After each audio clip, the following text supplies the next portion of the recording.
What's good, everybody?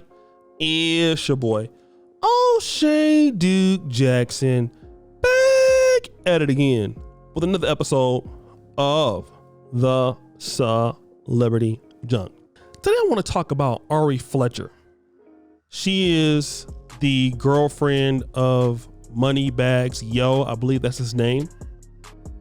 And I really don't know what she does. I don't think she's an artist or a rapper, or I don't know. I don't know what she does except, being a socialite.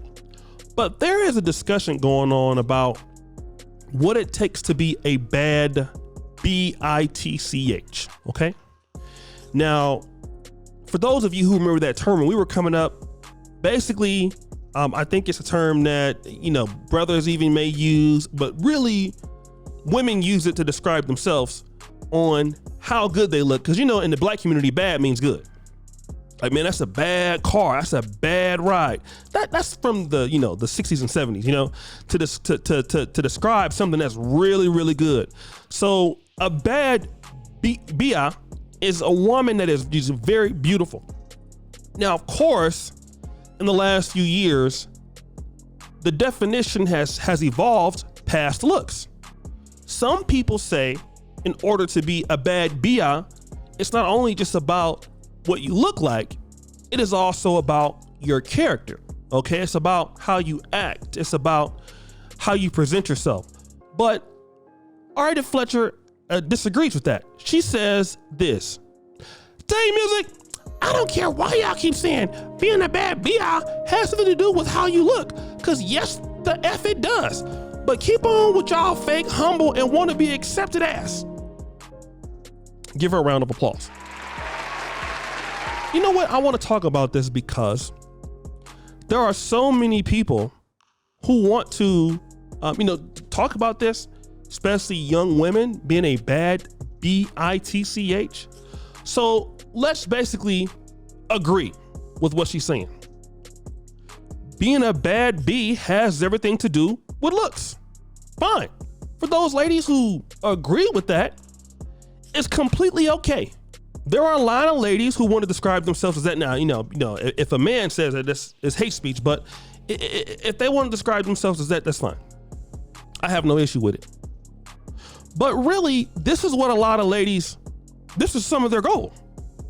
Being a bad B, tertiary, quaternary, maybe secondarily being somebody's girlfriend or a wife if it happens, but being a bad B is the ultimate prize.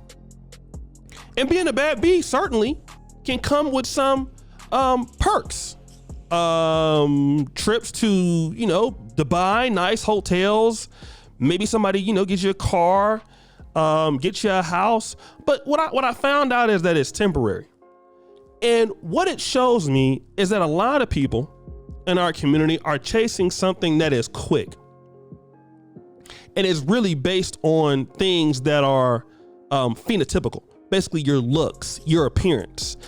And to be real, it'll get you in there, but it won't keep you. Because see, there are a lot of ladies out there who can say they're bad Bs. And you can actually help yourself by being a bad B, because like Miss Ari Fletcher, I would believe some of that, those body parts that she got is not hers.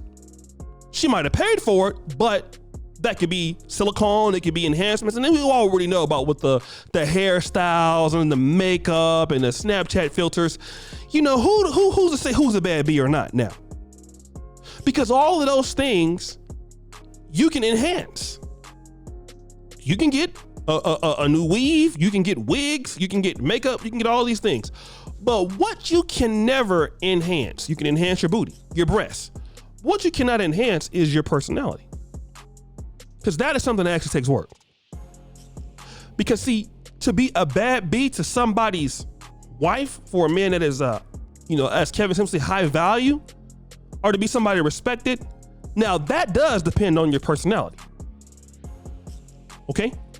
Because there are a lot of people who look good, who got a little run, they have some charisma, but you know what? Their personality is trash, and ultimately they succumb to it. That's not just, women, it's men too. Ultimately, your attitude towards other people is the incentive as to why they will deal with you long term. And a lot of stuff in the black community is dealt with on a short-term basis. I don't know if we are people that feel that. I was talking to a buddy of mine not so long ago, and he's talking about the mentality of certain blacks and people maybe on the continent is that they feel that they might die soon. So because they feel that way, they tend to try to escalate their wealth or doing shady things fast, instead of developing long-term relationships, instead of developing their personalities, instead of developing things. But it won't keep you. See, good personality is what keeps you. Good ethics is what keeps you, especially as a man, right? You can be a guy that a woman feels is good, and you can have the D and all that stuff. But ultimately, how you treat people, how you respect yourself day in and day out, that's what keeps you. And we fail to realize that even in the online age, we still live in a world where how you treat people is what matters. How you respect yourself is still what matters. As long as people are going to be in the world where you're existing with folks every day, this is going to matter. And we got to stop trying to get around this when we know this is the truth. How you treat people matters. And if you want to get to with people that actually care about you and not just care about what you look like, because like I said, there are many different people that can be a bad B. I mean, shout out to the women who are naturally born in a certain way and got to compete with women who get plastic surgery and all this other stuff. It's easy to become that. Weave and sandling and wigs. But how you look is what's good, and how you act. Because let me tell you something. Look at a lot of the guys in the business world. A lot of the guys in the NBA who are married. Their wives don't look like, a lot of the IG models out here. Some of them do, like Paul George's girl, but I'm talking about wives. Chris Paul's wife don't look like that. Magic Johnson, who's Cookie Johnson, she don't look like that. I know it's a different era. LeBron's wife, Russell Westbrook's wife. Guys that are serious, that are really doing something, they want their wives to be an example of who they are and what they stand for. You can be a bad B all you want. How's it turned out for Amber Rose? I'm curious to know. Bad Bees does what? Kim Kardashian. Don't get me wrong. She made a lot of money, been married 3 times by the time she's 41. It don't keep you, okay? There are new women coming out every day. And I'm talking about legally turning 18. What's the difference between, honestly, a lot of ladies have to have some more goals about themselves. If you're a guy doing well, how often do you see something like that? Wow, this is all I'm dealing with. Somebody wants to be a bad B. This is what she brings to the table. Imagine you're a guy and all you bring to the table is a long D and some good looks. Women gonna be like, is that all you got? And seriously here, some goals need to be rectified. But I'm gonna tell you like this, people who feel like her, it's not a problem. Let them do them and just move on. But guys, what do you think? It's your boy, O'Shea Duke Jackson, back at it again with another episode of The Celebrity Junk. Already appreciate you for all that you do. Subscribe at the bell. Check out the first clip at the top. And as you know, the buffoonery remains at all-time high. I'm out.